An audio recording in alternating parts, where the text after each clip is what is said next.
Assalamualaikum warahmatullahi wabarakatuh. Hari ini 6 hari bulan Mei 2025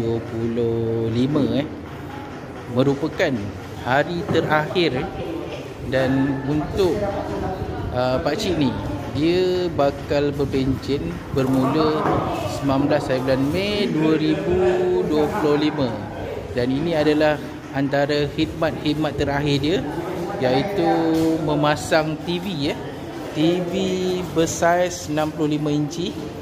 Pakcik tu lagi 5 tahun. 5 tahun. Okey. Pakcik ni hari ni merupakan hari terakhir dia bekerja.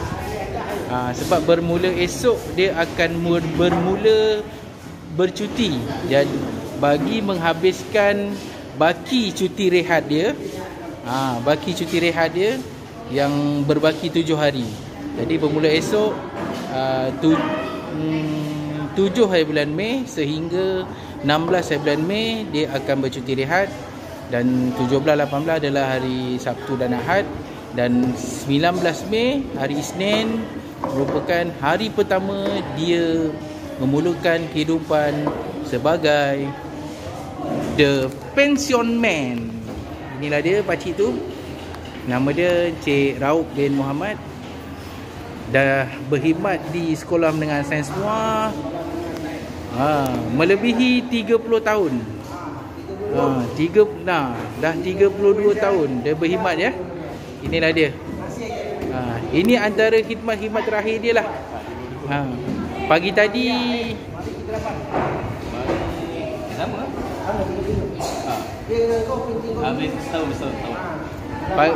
Pagi tadi dia ada angkat meja. Sekarang ni dia pasang TV.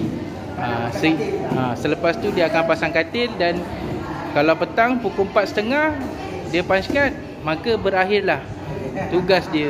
Tapi memandangkan dia cuti rehat, jadi bila-bila masa dia boleh dipanggil pengetua. Sebab dia belum pencen betul lagi kan. Tetapi pada 19 hari bulan, kalau pengetua telefon dia akan keluarkan 3 quotation.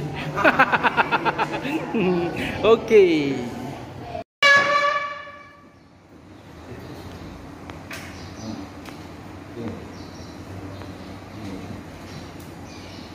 Dia punya wifi aku nak on aku wifi.